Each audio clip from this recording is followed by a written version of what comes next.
What's up, my friends, and welcome into the PHLY Phillies podcast. As always, we broadcast live from the Xfinity Lounge here at the PHLY studios, and we're brought to you by our friends over at Bet365. Whatever the moment, it's never ordinary at Bet365. Use the promo code PHLY365. Deposit $10, place a bet for $5, and you'll get $300 back in bonus bets, whether your bet wins or loses. Whatever the moment, it's never ordinary at Bet365. We'll be with you in just a second. Technical difficulties. Tyler, we lost your camera. So we're going to have to do a quick on the spot here Audio, to fix. Andrew, I did radio for a long time. It's probably for the best. Hey, everybody, There's Andrew. I'm fixing the camera right now. I did radio for a long time. It's probably for the best that people don't have to see my face. Oh. There we are. Hello to you. Goodbye. Hello. Goodbye. All right, let's get started. Let's have some fun. I hope you have your energy drinks. I hope you have your coffee or your tea or your caffeine kick, or maybe you got some sleep last night. Because I got to be honest with you, folks, I'm tired. And I see it in the comments about the late night games.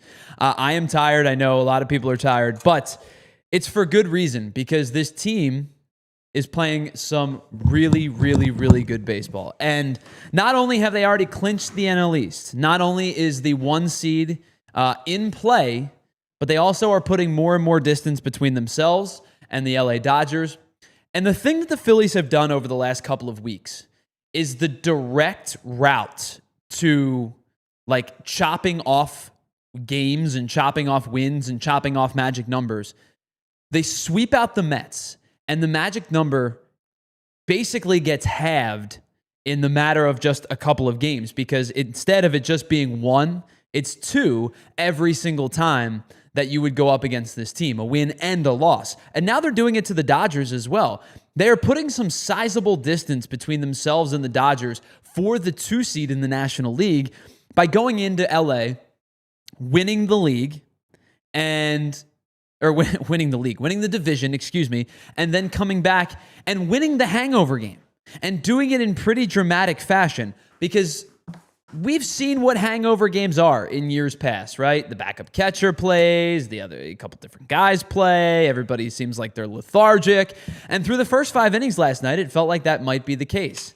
But the difference between this year and in years past is this team has the mental makeup and the mental fortitude to not only come back in that game, but to win that game after they blow the lead. And we'll talk about it coming up in just a little bit. Of course, they are National League champs, like you saw there. We didn't get a chance to have a show yesterday, so we'll recap the fact that the Phillies, for the second consecutive year, are National League East Division champs. We'll also get into the 1 seed.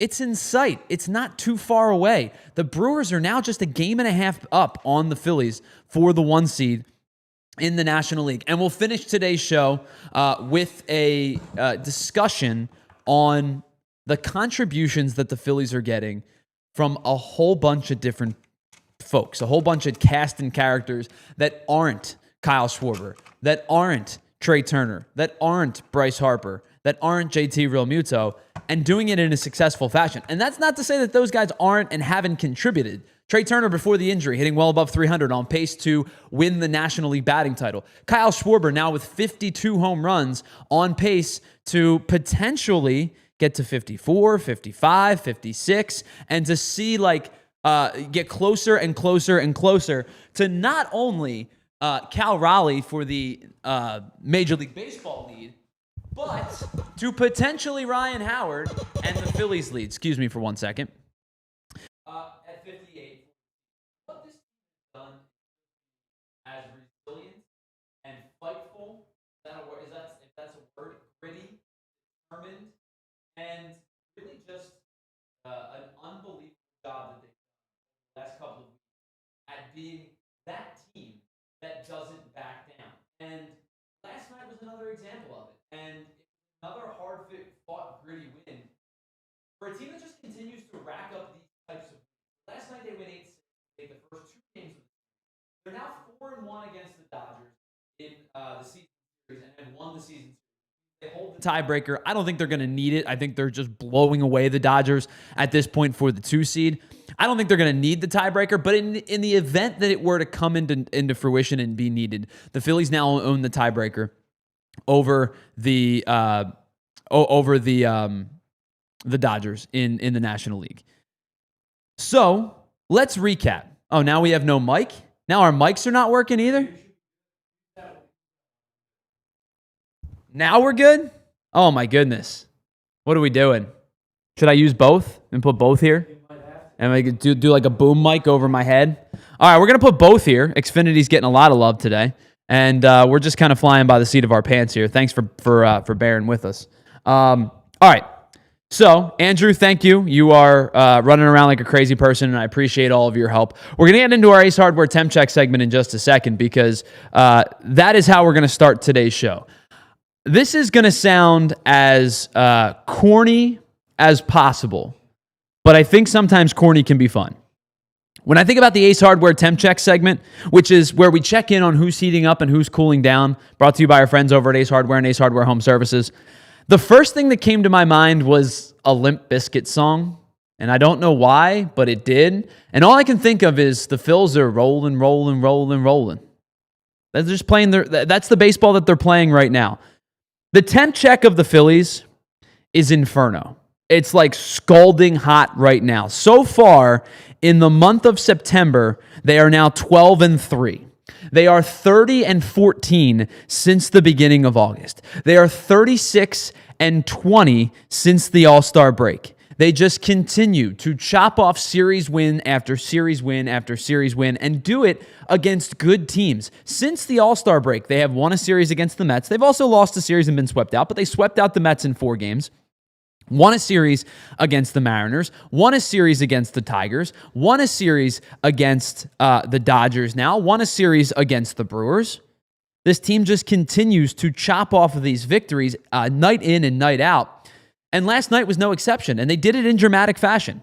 Because last night, I thought Christopher Sanchez was fine.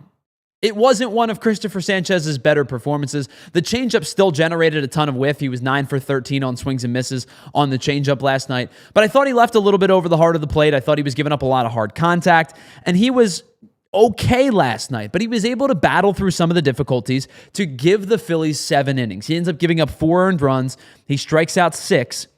But the thing with Sanchez last night was he gave up a lot of hard contact. He gave up 13 hard hit balls last night, 10 of which were hit over 100 miles an hour or more. The Dodgers on those 10 swings with balls hit over 100 miles an hour were 5 for 9 with 2 home runs, 3 singles, and a sacrifice fly. So they did a ton of damage when they hit the ball hard, and you have to give them credit. This is a team who does hit left-handed pitching well, which is where you start to think about the conversation of, are the Phillies going to go lefty, lefty, lefty if they draw the Dodgers in the NLDS, which is a very real possibility. As the 2 seed, they might get the 3-seeded Dodgers in the NLDS. So would they go lefty, lefty, lefty? But on those 9 swings, 5 of those batted balls had expected batting averages of .530 or more. I don't think it's fair to say the Dodgers weren't getting cheated on their swings against Christopher Sanchez last night. They put a lot of good solid contact in play and hit a lot of balls really, really hard. And because of that, the Phillies get down early. They give up the 3 runs. Within 9 pitches, the Phillies are down 3-0. So Alex Call hits the solo shot, makes it 1-0. Andy Pages with a single after that. And then Kike Hernandez with a home run to make it 3-0 right after that. 9 pitches, it goes from 0-0 to 3-0. But I think the resiliency about this team, Christopher Sanchez showed last night. Despite the fact that he gave up those 3 runs in the second, despite the fact that he gave up 4 runs in total, he battled through 7 solid enough innings to keep the Phillies in the game until the bats got going. In the 5th, 6th, and 7th innings, he faced 10 batters. He faced 9 batters. He retired 9 batters. In a weird way, it wasn't 9 straight because he did end up giving up a base hit and then wiping the batter on the double play. But he faced 9 batters in the 5th, the 6th, and the 7th inning. When it was needed, when the Phillies needed him most, because they were just starting to crest, they scored the 6 runs in the inning prior. We'll talk about that in just a second. Then he comes in the 7th and shuts them down. and in the bottom of the 6th and shuts them down. And so while I don't think yesterday was Christopher Sanchez's best performance of the season, I thought it was another gutsy performance by this team because of the fact that it was not, he was not the sharpest. His stuff wasn't the best that it's been over the course of the 2025 season, where he has been elite so often than not. And then we get to the offense. I'm going to start with this, because I think Shohei Ohtani showed a lot of resiliency last night. And when I say resiliency, I mean, if I were Shohei Ohtani, if I were in that spot, I would have turned the clubhouse upside down. I would have been so pissed off at Dave Roberts for removing me from that game. Shohei Ohtani got everything he wanted last night on the mound. He had thrown 5 no-hit innings. He gave up just the 1 walk, and he was absolutely dominating the Phillies offense through 5 innings. And on top of it, he only threw 68 pitches. Now, the report was before the game that he was on about an 80 pitch count, which makes sense. I get it. Still recovering from still ramping back up from Tommy John surgery. I understand, you're trying to get this guy to the postseason. I understand that this one individual game is not worth the outcome of your postseason if you were to be overextended, if you were to get hurt. I totally understand all of those things. But I will say this. If I were Shohei Ohtani, I would have been furious because he was dealing yesterday. It made absolutely no sense to me to remove Shohei Ohtani from that game. If he was at 78 pitches of the 80, maybe it makes sense. Maybe they go, you're close enough, we're going to get you out of the game. 12 pitches in an inning had been very feasible for him. In fact, through the first 5 innings, just on the average alone, he was averaging just over 13 pitches per inning at 68 pitches through the first 5. So if he would have thrown 12 or 15, even 20 extra pitches, and then you removed him after 6, I think it would have been a much more palatable scenario for the Dodgers, because not only would I have been pissed off that you removed me from the game and I was throwing a no-hitter, but as soon as he was removed from the game, the Dodgers give up 6 runs. Immediately give up 6 runs. And again, it goes back to this conversation of like lefty-lefty matchups, because I think about Kyle Schwarber a lot when I think about lefty matchups. And we'll talk more about him in a little bit. But in that scenario, I think Dave Roberts was overthinking. I think Dave Roberts was overmanaging. And I'm not saying this didn't come from a medical staff or higher up and to say that's enough, he pitched great, get him out of there, let's see, let's try to get the final 12 outs of the game. But I just think it was a really poor decision by Dave Roberts to pull Shohei Ohtani the way that he was pitching. And then immediately, as I said, Justin Wrobleski comes in. He gives up 5 hits and 5 earned runs, including the home run, in a third of an inning pitched, and the Phillies take a 6-4 lead. And just like that, everything the good that Shohei Ohtani did, both on the mound and, by the way, hitting his 50th home run of the season, gets wiped. So later in the game, David Robertson comes in and gives up the 2 runs in the bottom of the 8th. The Dodgers tie it up. And then right in the top of the 9th, which gets us back to the opening of this conversation, where they're scorching hot, and it's why the team is our Ace Hardware temp check segment of the day, they score 3 runs in the 9th. And not only do they score 3 runs in the 9th, but they score 3 runs in the 9th with 2 outs. So with 2 outs in the top of the 9th off Trinan, Weston Wilson doubles. Then the Dodgers decide to walk Bryson Stott, which makes sense, I think, in that scenario. It's still a 4-4 game. You set up the force at any base. You're trying to go after the lesser of the 2 hitters. And if you said to me, who do you rather face, Bryson Stott against the righty or Rafael Marchand, I would have told you you'd rather face Rafael Marchand. No question about it. But as happens a lot in baseball, there was a make-you-pay factor to it. There was a scenario where you walk the guy in front of you, and the guy, as the hitter, you come up and go, I'm going to make you pay for this. And Rafael Marchand did with a 3-run, 2-out home run. Then Joan Duran comes in the 9th, 1-2-3, a trio of groundouts, and the game is over.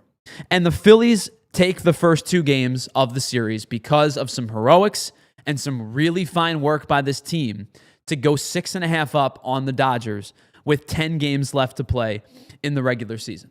Now, that's our Ace Hardware Temp Check segment of the day. The Phillies as a whole are red hot, and they're doing it at the right time heading into the postseason. Ace Hardware Temp Check segment brought to you by our friends over at Ace Hardware and Ace Hardware Home Services. Head on over to acehardwarehomeservices.com to get started on your next project. But that doesn't end this portion of the conversation. This is not the first time the Phillies have pulled out victories from the precipice of defeat or from what looked bleak and turning it in to a positive. In fact, I know we've talked about this before, but it's just the next chapter in a mounting never say die, almost like Goonies attitude, right? Goonies never say die. Apparently neither do the Phillies. And they continue to fight and claw and scratch and win these types of games that not only in years past, perhaps, but even earlier in the season, you probably would have chalked up to an L. And as I said, they are 36-20 since the All-Star break. They have only lost 3 times in the month of September. But the more pressing number is 40. The Phillies now have 40 comeback victories this season. That is an astounding number. For a team that we were talking about just at the trade deadline, struggling with offensive inconsistencies, talking about how many times this team, for a team that was winning a lot of games even at that juncture prior to the run that they've been on, scoring 3 runs or less, despite how good the pitching has been, things have really started to come together for this team. And in fact, I picked up just 4 games. And let's take a look at some of these games in which the Phillies either trailed and battled back or blew a lead and were able to win the game nonetheless. So here's just 4 games that I have headlined over the last 2 months or so of the season. The first one is last night, a 3-run 9th inning that propels the Phillies to a 9-6 win. Then back on August 1st, I talk about this game, on September 1st. I talk about this game a lot against the Milwaukee Brewers. They were down 4-0 after the first inning. Taijuan Walker did not pitch particularly well, and it was the game on Labor Day that they probably could have just chalked up to it is what it is. But instead, they battle back and win the game 10-8. Then we go back into August. They were facing Seattle. Orion Kerkering gave up 3 runs in the 7th inning of the game to lose the lead. In the 8th inning, JT Realmuto comes up with a 2-run go-ahead home run to take the lead to help the Phillies sweep out Seattle. Then, back on August 1st, which feels like a lifetime ago, but this was the series against the Tigers that I think really kind of sparked the second half run, where they took 2 out of 3 against the Tigers. They scored 3 runs in the 7th and 2 runs in the 8th to win that game and beat a really good Tigers team. And because of all of that, that's just 4 wins of the 40 comeback victories that they've had this year that are continuing to pace this team, that are continuing to show you that this team has that never say die attitude, that feel that is different from a year ago, that feel that makes you believe this is not only a team that can make some noise in the postseason because they're talented, but a team that can make you believe that they're going to make some noise in the postseason because they want to. And before we wrap up this segment, I have a picture from yesterday's game. This was a shot taken from, you know how they get those shots like of the long way of the dugout after a guy comes in giving high fives? This is after the Rafael Marchand home run. And I got to give credit to Rafael Marchand in this spot because he's not swung the bat all that well this year. It's hard to do in a limited sample size as a backup catcher. But I will say, I gave Garrett Stubbs flack for not being a productive offensive player. At times, I have to do it for Rafael Marchand as well. But I want to ask you, and I want to ask Andrew, and say hello to Andrew, who did a fine job, excellent job by our producer and co-host Andrew of getting this thing settled because it was a million moving parts right as we got started. Hello, Andrew. Hello. Thank you. Everything I wanted want to you work. to know I appreciate you, and I think the chat does as well. That picture that you just posted, what did you notice out of that picture, other than it being a pivotal turning point in the game last night? I see a lot of happy faces. See a lot of smiling faces. A lot of smiling right? faces. That is an engaged baseball club. That is a team that loves playing baseball at this current juncture. That's a team. Look in the foreground. I see Otto Kemp to the right, smiling. I see JT Realmuto smiling. I see the leader of this team, Bryce Harper, smiling. To the left, we go to Tanner Banks, ecstatic. Aaron Nola, ecstatic. Then you go to the background, and in the background, I can see Alec Boehm, who's not playing. He's on the injured list. You can see him in the back right corner. Next to him, Taijuan Walker. Next to him, Brandon Marsh. This is a team that is loving the way that they are playing right now. This is a team that is enjoying baseball and enjoying baseball with each other at the right time. This time last year, we've talked about it. It felt like they were leaking oil. Whether we wanted to admit it or not, there was a lot of oil that was leaked. And by the time they got to the postseason, I'm not sure there was any actually left in the vehicle. And it's why they got quickly dispatched by the Mets. This team, whether it was the infusion of Harrison Bader and Joan Duran, whether it was the sweep of the Mets or being swept by the Mets in New York, that was a kick in the pants, a wake-up call. Whether it was sweeping the Mets in Philly and cutting the magic number from 17 to 1 in the span of like 12 days. Whatever the case may be, this team is having a lot of fun playing baseball right now. And to go on the West Coast after winning a series against the Royals, to make the West Coast trip, to go one-on-one, toe-to-toe with a team that, while their record may not be as good as we expected it to be, their roster still is. Mookie Betts has figured it out. Shohei's probably going to win the MVP. Their pitching staff, while it's not healthy 100%, is still really good. And you saw it over the first two games. They made I think Dave Roberts made two critical mistakes in the game so far, and Rob Thompson hasn't, and it's part of the reason as to why the Phillies have won. Emmett Sheehan should have started the game on Monday night. There was no reason to go to an opener. I know they wanted to go lefty-lefty against Schwarber and Harper, but there was no reason to do it. And yesterday, I think pulling Ohtani and putting Wroblewski in was a bad decision. And those two decisions, I think, have impacted this series enormously. And I watch these two teams, and I know the Dodgers are talented, but I'm watching the Phillies play like, remember when Brandon Marsh on Sunday Night Baseball last year said, we're just playing loose and sexy? And at the time they were. But it didn't feel like that towards the end of the season. This team feels like loose and sexy isn't just like a mantra. Like they've embraced it, and they know they're good, and they're playing like it right now. And they're playing, I don't want to say carefree because it's not carefree, but it does feel like they're playing with an edge off. And that's a dangerous place to be for a team heading into the postseason. Oh, yeah. I mean, they are just on a roll right now, as hot could be. And they're finding ways to win in multiple ways. Like last night going down, and then coming back. This is a winning mentality of a team that is going to go far in the postseason. And they're every team around the MLB who's about to be in that postseason with them should be concerned. Sure. And should be saying, we don't want to face these Phillies because, come that series, watching what they've been able to do now to the Brewers, to the Mariners. They've done it after the Mets sweep. They came back and they swept the Mets. To what they're doing to the Dodgers right now. I mean, the teams that they have been playing in September,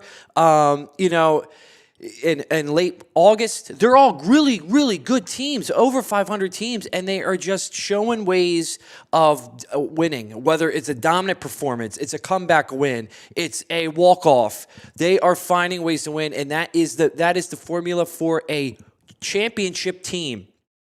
It doesn't necessarily have to be this big explosive win, but teams that win, teams that go deep, teams that take it all are the teams that find a way, no matter what it is, no matter what adversity is in front of them, they find a way to make sure that at the end of the game, they're the ones out on top. And this team is doing that time and time again, and they just showed it to us in this Dodgers series. And we talked about this on Monday, but the stacking wins against these good teams has really shown itself this season. Like, they have a winning record. Here are the teams that are either in the postseason race or just outside of it looking in, who they have winning records against. The Arizona Diamondbacks, they're 2-1 against. They have played some good baseball as of late. They find themselves, I think, like a game out right now, playing some good ball as of late. The Boston Red Sox, they're 2-1 against them. Chicago Cubs, they won both series. They're 4-2 against the Cubs. They're 500 against the Reds, 3-3. 2-1 against the Tigers. They are 2-1 against the Royals, who probably are going to miss the playoffs, but had playoff aspirations coming in.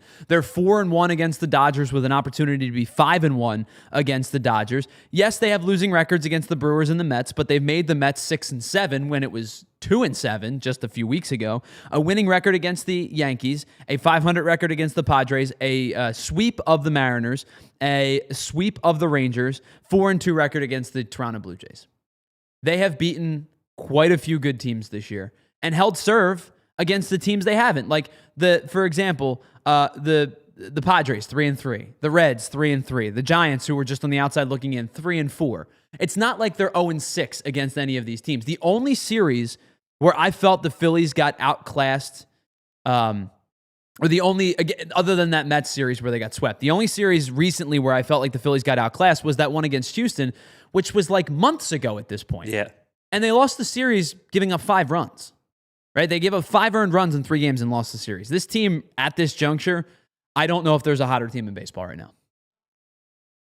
No, there's not a hotter team in baseball right now other than the Phillies. And, whether this is hubris, whether this is me just puffing my chest, I 100% believe that this team is going to the World Series. I do too. I felt a couple of weeks ago like they had a chance because of their talent.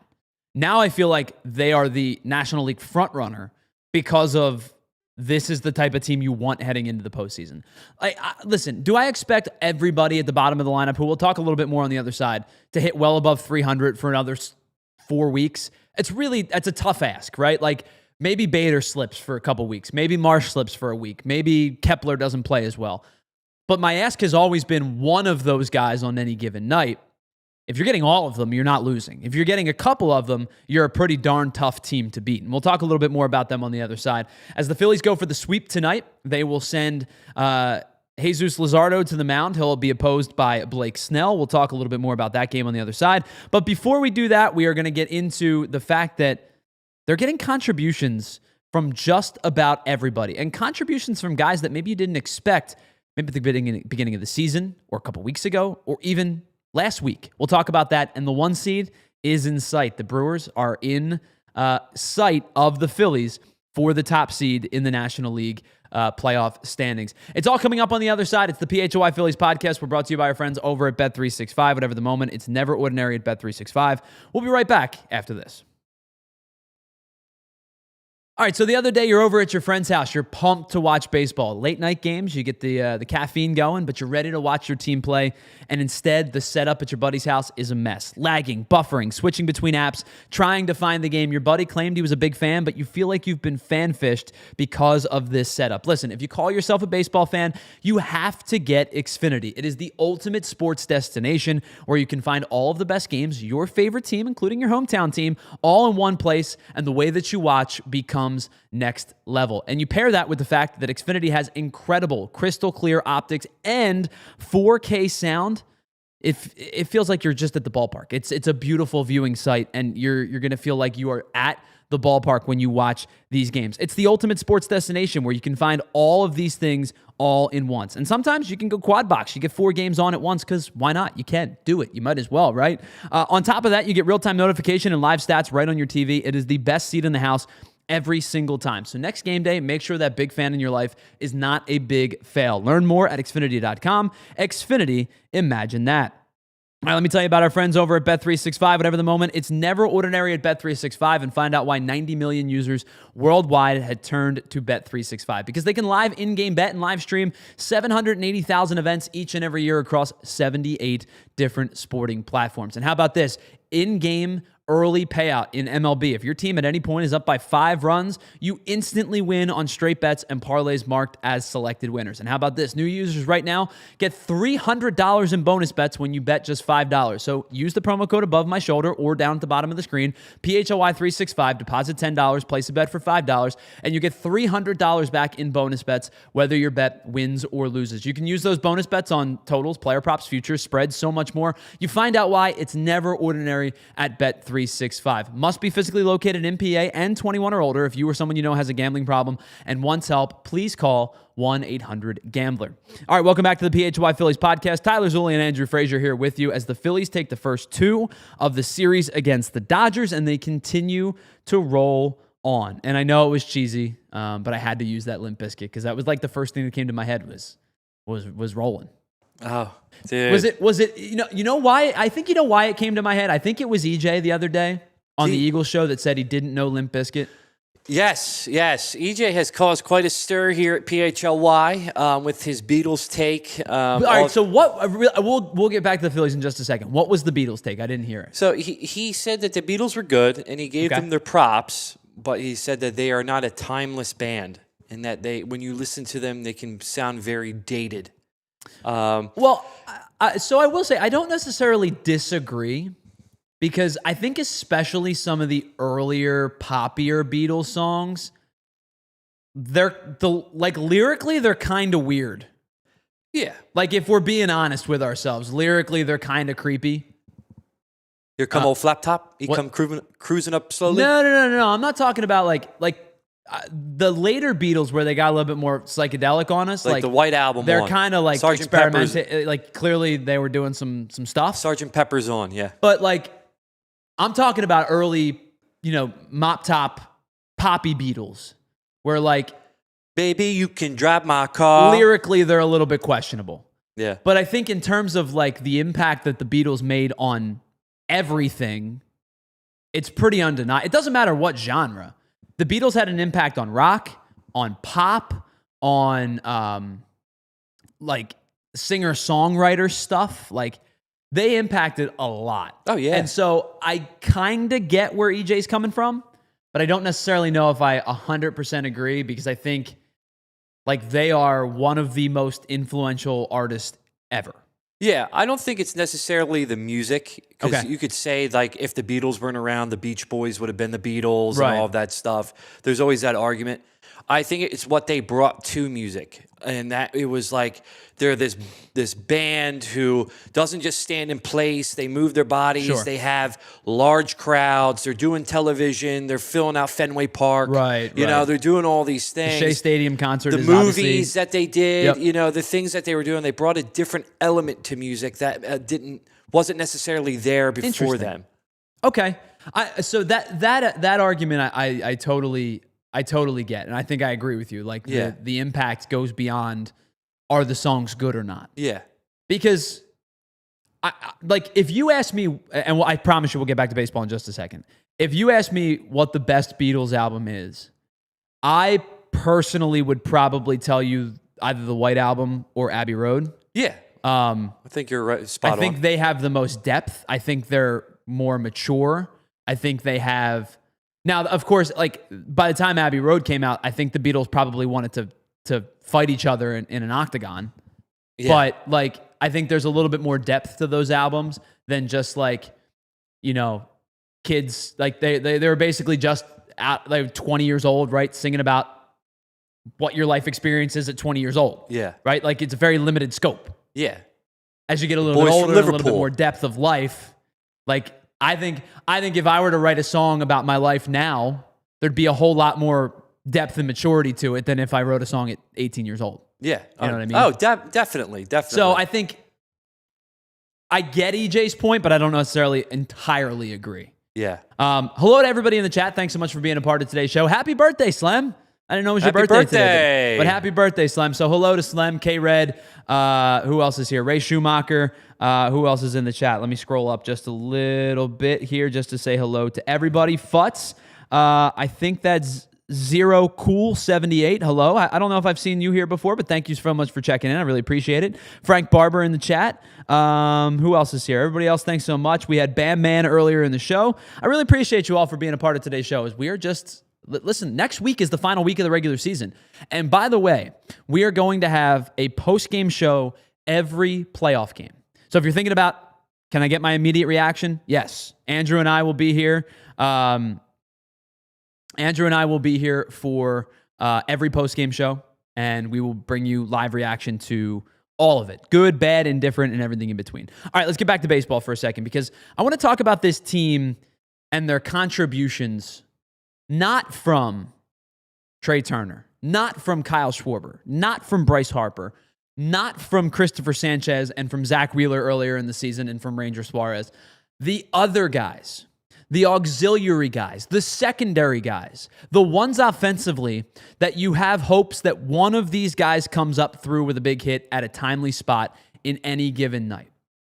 What if all of them do it at the same time? Well, you're noticing it in the last 14 games. I've highlighted just 4 players for you. We'll go in depth on all of them in just a second. Brandon Marsh, Bryson Stott, Max Kepler, and Otto Kemp since being recalled.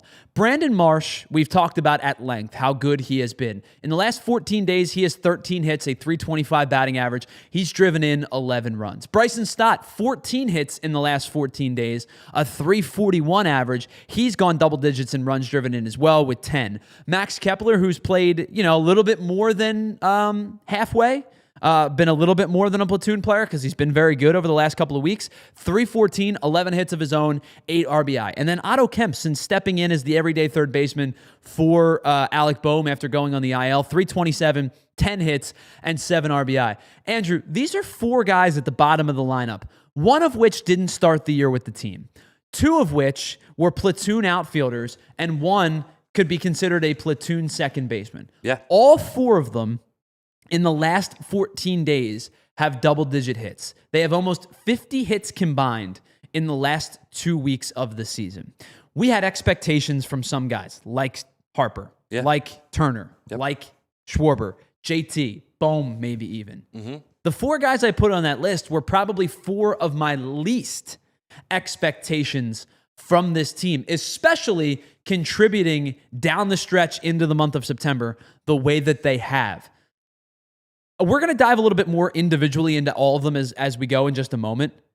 But all 4 of these guys have been paramount to the success of the Phillies over the last couple of weeks. That does not include Rafael Marchand's 3-run home run last night. That does not include Weston Wilson, who, by the way, is swinging a pretty good bat as of late. A couple of extra base hits over the last week or so. This team, when we say they're getting contributions from everybody, they are legitimately getting contributions from everybody, including that auxiliary group that we just brought up. I cannot be any more pleased with the play from the guys that are hitting 6, 7, 8, and 9 on a nearly nightly basis. Yeah, I mean, has been a wild season. Especially for these guys that you're talking about. I mean, Max Kepler started off the year, he looked like he could be something, and then just boom, dropped. Brandon Marsh, we were all ripping our hair out watching Marsh. 0 for 29 in a month. He gets sat, he sits down, had to ride the pine for a little bit, comes back and has been dynamic, has been fantastic.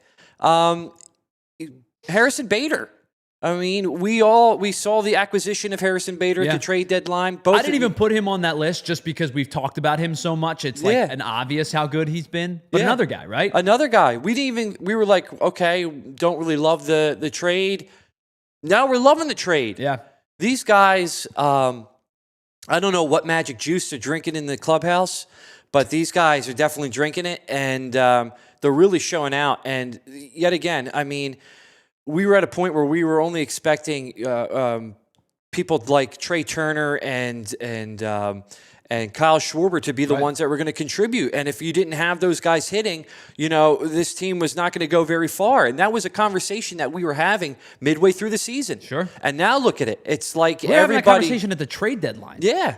Which simultaneously feels like it was last week and 8 months ago. I know. You know what I mean? Right. Like in the blink of an eye, it's September 17th. Yeah. But also it's like the team, when you watch the team on a nightly basis, it's just an entirely different ball club. Even though for the most part, it's the same team. And they have found their form. Yep. And, it's exciting. This is going to be one of the best rides I feel like we're going to see in a long time. So let's go individually through some of these guys really quickly. Let's start with Max Kepler. Since the All-Star break, is hitting 248. And you say 248 is not great. It's basically one for 4. But that includes a 196 July. The second half of July. Yeah. He hit 273 in August. He's hitting 297 in September.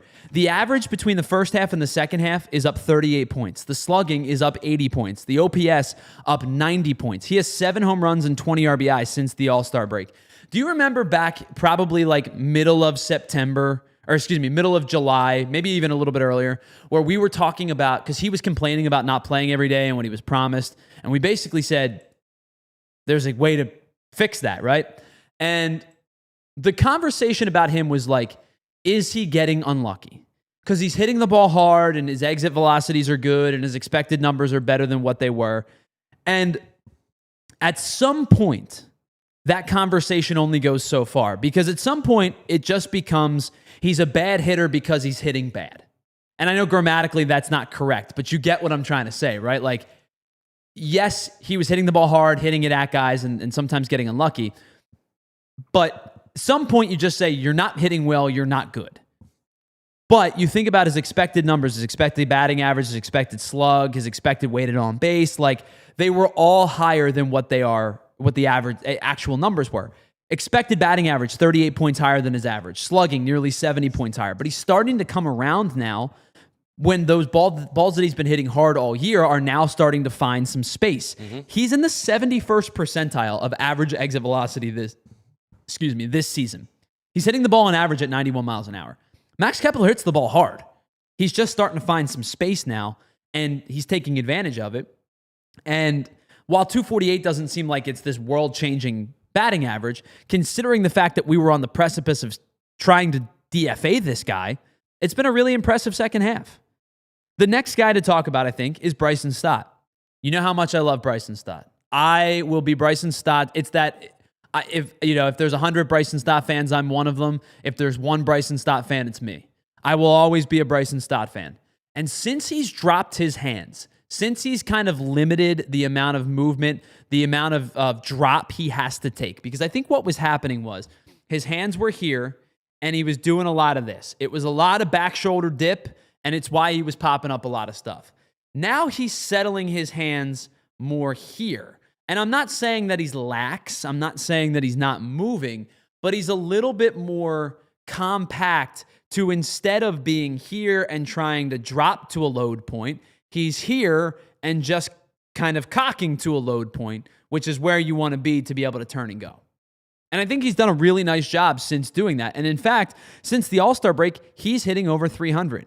And more importantly than I think than his 300 average are the other numbers are going way in the right direction. His slug is over 5. His OPS is almost 9. So the average is up almost 70 points between the first and second half. But the slugging is up over 170 points. He's starting to drive the ball a little bit more. He is never going to be a guy who is going to swing hard and hit the ball, into the second deck. If he gets you double-digit home runs, that's a good season in my opinion. But he is the guy that has the ability to spray the ball to all fields. He's the guy that has the ability to hit with 2 strikes. And I think his 2-strike hitting is the difference this year in the second half specifically, and in 2023 when he was really good at it, and in 24 when he was not. So in 2023, with 2 strikes, he hit 237 and had 82 hits.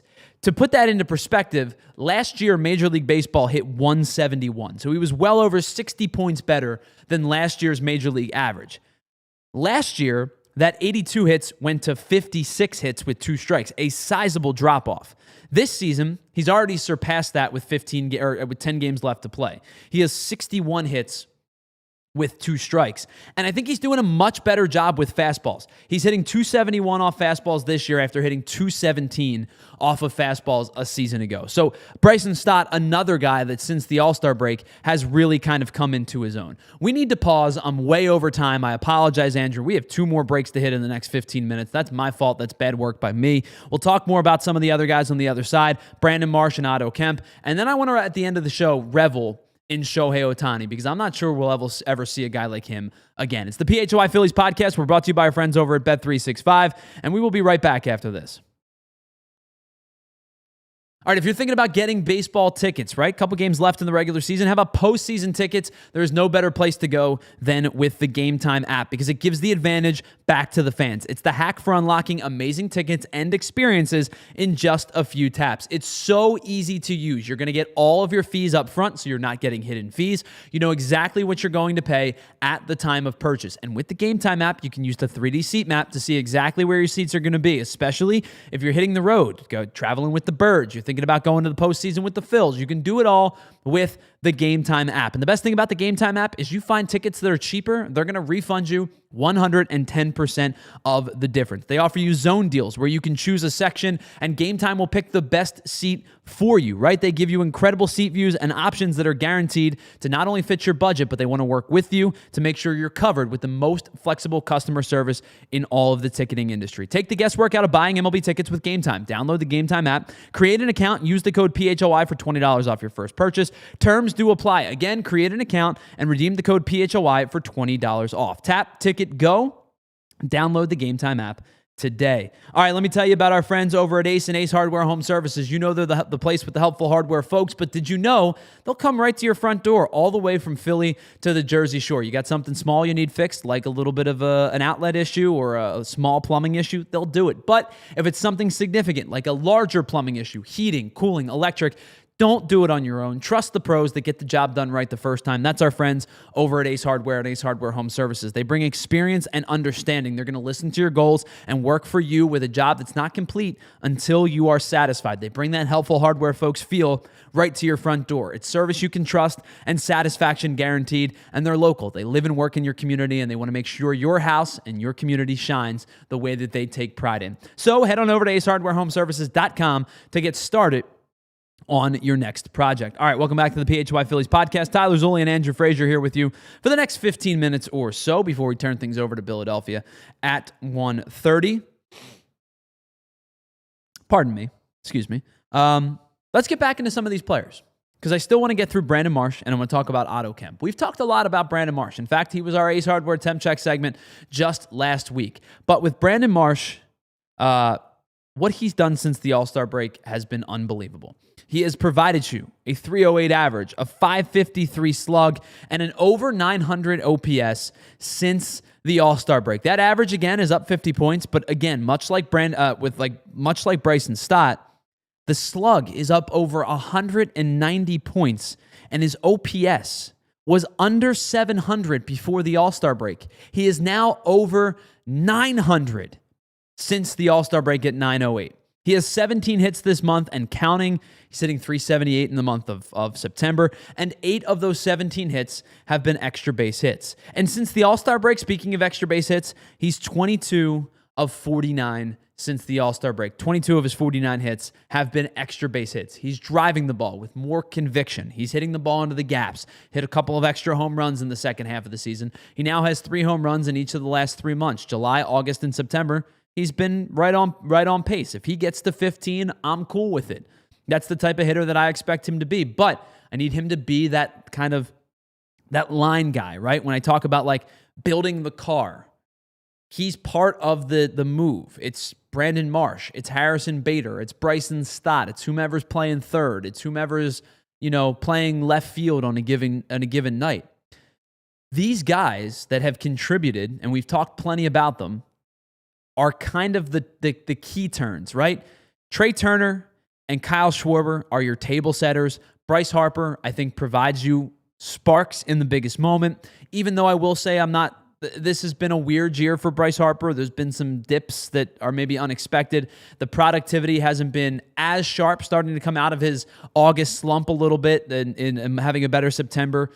He's still going to hit close to 30 home runs, which for a down year per se for Bryce Harper has been excellent. You know what you're getting out of those 3.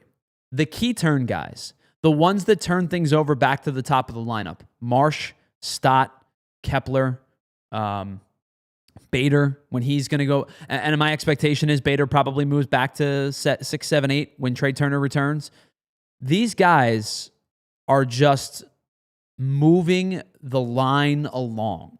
And I say that in the most positive, polite, complimentary way. It's not like you have a guy who's a really good defender, but he's just in the lineup and has to, you're basically asking them not to suck. All right, I think unfortunately over the last couple of years, they have asked Johan Rojas in the postseason, don't suck don't be a hole in the lineup. And he's proven in the postseason he was kind of a hole in the lineup. It's just this team has been a collection of moving parts and moving the parts down the assembly line to get back to the top of the lineup, to get to Kyle Schwarber and Trey Turner. And when Trey Turner's back, I expect him to hit in the leadoff spot. I don't know what he'll do on the base pass, but I expect him to be the hitter that he was before the injury nonetheless. And then the last guy I want to talk about quickly is Otto Kemp. I think since rejoining the club, he's played a little bit more loose. He's played a little bit more free. He's talked about it. He said the first time he came up, everything was 100 miles an hour. Everything, and I don't mean speed of pitching. I mean like the game was moving at 100 miles an hour for him. He was trying to digest a lot on the fly. Saw a couple of really good swings from him. He put a good swing on the ball in the game against the Yankees. The power was there. The strikeout numbers were going to be what they be, and I think Otto Kemp's career is going to be a guy who hits 240, 250, has a little bit of pop, and strikes out a lot. And that's an okay player to have on your team. But I will say, Otto Kemp, since rejoining the team, looks like the game has slowed down for him a little bit offensively. He has 10 hits and 31 at-bats in the month of September. He's slashing 323, 371, 645, and has an OPS over 1 since rejoining the club. I'm not sitting here and telling you I think he's going to be an important piece for the postseason. I don't even think he starts. I'm not 100% sure he's definitively on the postseason roster. Because I think when Alec Bohm comes back, he's your starting third baseman. When Edmundo Sosa's healthy, he'll be your bench bat. I think if it comes down to Kemp or Weston Wilson, they'll probably keep Weston Wilson because he has the ability to play multiple positions and can provide that pop, the right-handed pop off the bench. I don't know if Otto Kemp's on the playoff roster. I really don't. But what he's done over the last couple of weeks has been really, really positive for this team. And I give him a lot of credit for filling in for Alec Bohm admirably. All right. Let's pause really quickly. Excuse me. I just lost my voice for a second. Let's pause really quickly. On the other side, I got to revel in Shohei Ohtani because what he did last night and what he's done throughout the course of his career is just unbelievable. This is maybe something we're never going to see again. We'll do it on the other side. It's the PHLY Phillies podcast. We're brought to you by our friends over at Bet365. And we'll be right back after this. All right, let's talk about Ace. We already talked about Ace. Excuse me. Let's talk about. Give me 1 second. I apologize. The Ford Explorer. Andrew, that's my fault. I did that out of order. I really apologize for that. Let's talk about the Ford Explorer because it is America's all-time best-selling SUV for a reason.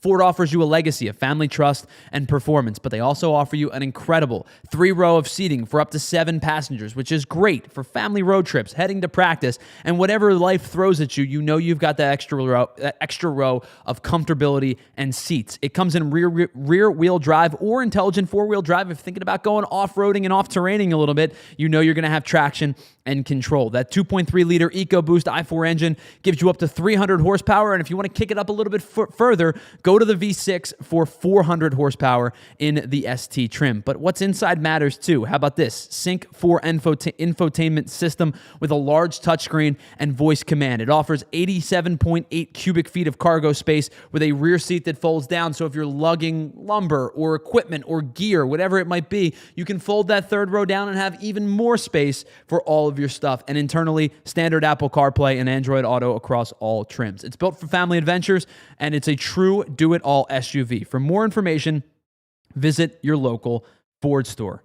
All right, let's close things out with our friends over at Shady Rays because you know that moment. You're hanging out. You're at the beach. You're at the boardwalk. You're enjoying the last days of summer. You get done. You get in your car. You get home. You realize, where are my sunglasses? They're not on my hat. They're not on my head. Where did they go?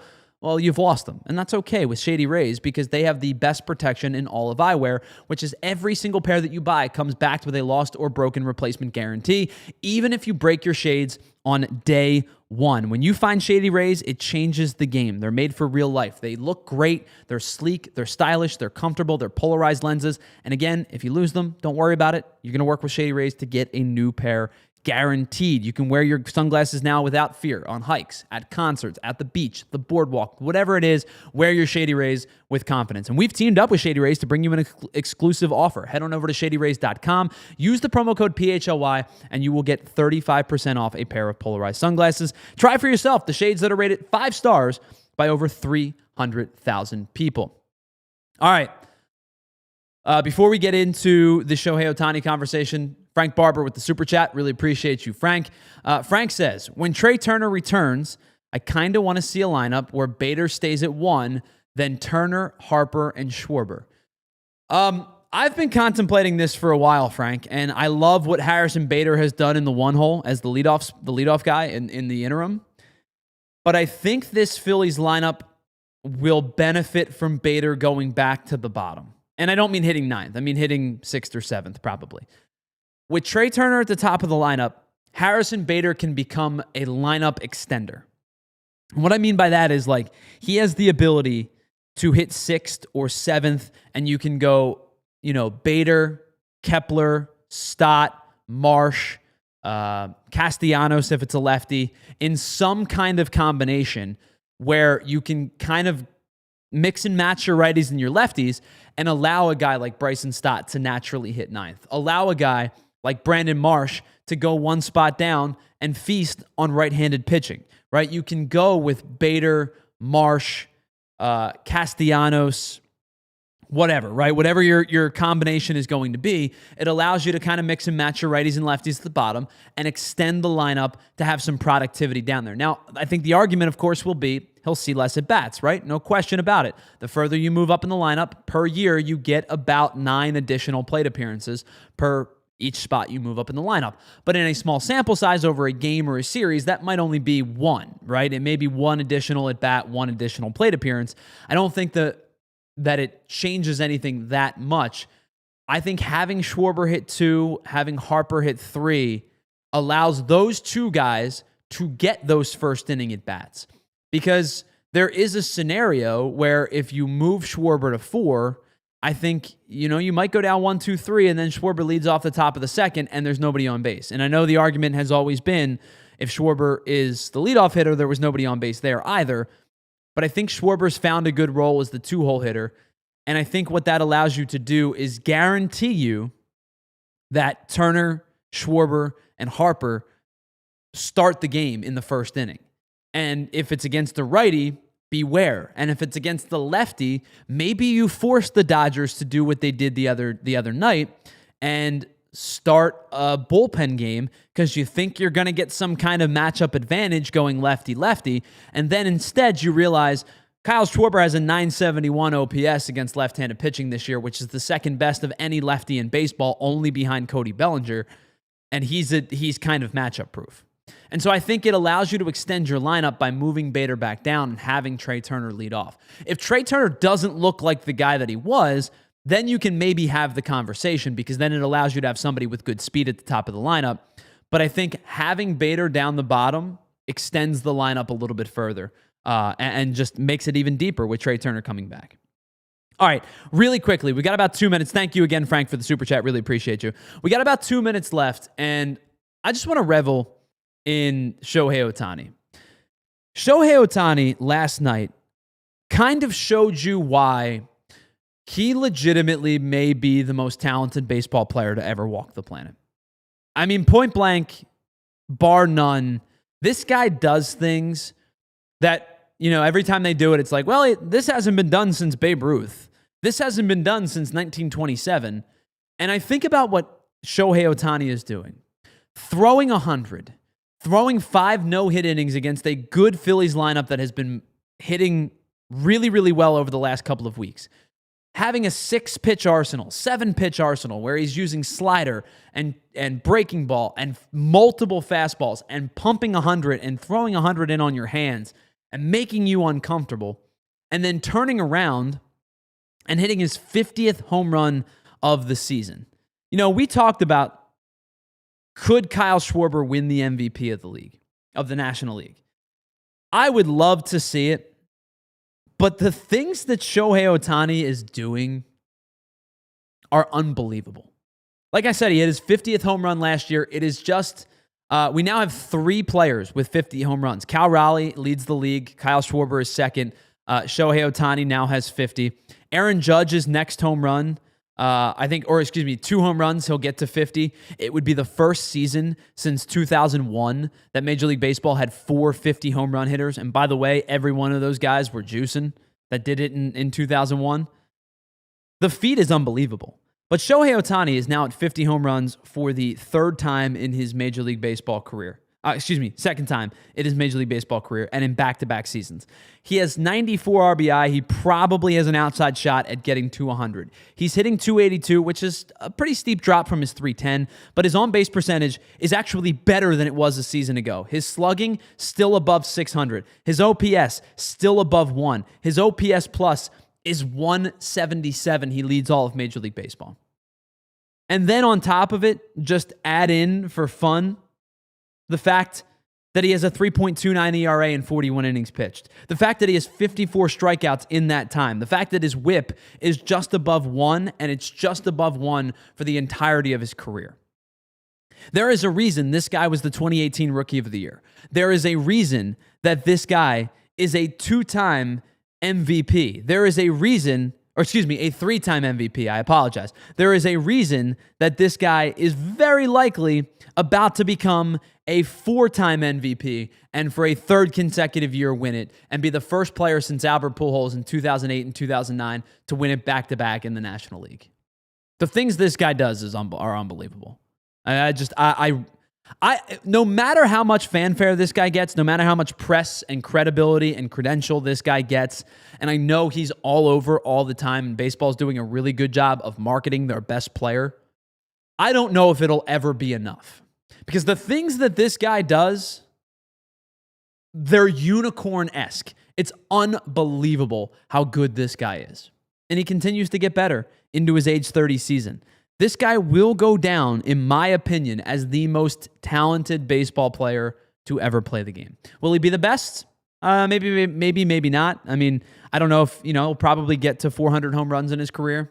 And we're going to wrap it up, Andrew. So unless you want me to do it, I can... Yeah, you know what? Real quick, thanks to everybody who's been with us. I apologize. We've gone a little bit over. If you're watching on our streaming platforms, head on over to ALLPHLY to catch the rest of the show. We are officially in overtime. Thank you, Andrew. Andrew's on top of his game today, man. I got to give you a lot of credit. You produced a 2-hour show already today, killing it on the production side. Everybody do me a favor. If you've not hit the like button for today's show, hit that thumbs up for Andrew. Because without him, it'd still be an audio show. So an unbelievable job by you today, Andrew. Thank you so much. While we're here, let me get your thoughts on Ohtani as we wrap up today's show. The things that this guy has done. Like, I use the word unicorn, and that's what it feels like. He's a literal unicorn in the baseball world. Oh yeah, I mean, I don't think we've never seen anything like him, and I don't think we'll ever see anything like him again. He's a one-of-a-kind player. As much as you like him, you don't like him, depending on where he plays, and all the stuff that's going on behind the scenes with him. The player Shohei Ohtani is just remarkable. And you don't see this type of talent every year. I don't know if you see this type of talent ever. You don't ever see this type of talent. The fact that he can hit the way he hits, the fact that he can pitch the way he pitches, and then the fact that he's so good on base running by stealing and doing all of that stuff. I mean, he just is the ultimate baseball player. I think about some of the greatest players to ever play the game on both sides of the field, both pitching and on offense. And my mind, when I think of who the best player of all time is, I believe it's Willie Mays. I think Willie Mays is the best player to ever play the game. I think if your argument is Barry Bonds, Ted Williams, I'm thinking about some of the other, Mickey Mantle, Albert Pujols could be in that conversation. Like, these are the guys that are of the best to ever put on a uniform. Mm-hmm. And they did it on multiple sides. Some of them were really good defenders. Pujols, not a good defender, but like Willie Mays, legit 5-tool player. Run, throw, arm, defense, hit for contact, hit for power, all of it. That's why I believe, to me, he's the best player ever. But a lot of really, really good players. And I don't know if any of them match what Ohtani's able to do. Now, the stolen base numbers are down, obviously, from last year. But like, you think about it, right? Last season, he didn't pitch, but he had 54 home runs. He drove in 130 runs, and he stole 59 bags. This season, he only has 19 stolen bases, but he has 50 home runs again, closing in on 100 RBI, and he's striking out more than a batter per inning and has a whip of basically 1. Crazy. It's unfathomable. These are video game type of things. Oh yeah, he is a video game player. All right, and that's going to end today's show. Big thank you to everybody in the chat who was here today. To Philly 007, Frank Barber. Again, Frank, thanks for the super chat. Ray Schumacher, Futz, K-Red. Who else was here earlier in the show? We got... all right, well, everybody else that was here, thank you, because my scroll's not working for some reason. Big thank you. If I didn't mention you by name, I appreciate you. Just know I love you, and I really appreciate you hanging out with us today. We'll be back on Friday. Special guest for Friday's show. I'm going to be joined by Rich Hoffman, our PHLY daily newsletter writer. And Rich is going to be with us for the entirety of the show. So we'll chat with you. We'll wrap up this Dodgers series. We'll get you set for the Arizona Diamondbacks, and we get you ready for just 1 week to go of Major League Baseball beginning next week. A big thank you to everybody in the chat, and a huge thank you to Andrew Frazier for producing, co-hosting, and technically directing, because he had to wear a lot of hats this afternoon to get this show off the ground. We'll be back on Friday at 1 o'clock here on the PHLY Phillies podcast. Until that time, we'll talk to you next time. We'll see you. Have a good one. We all silly like the mayor.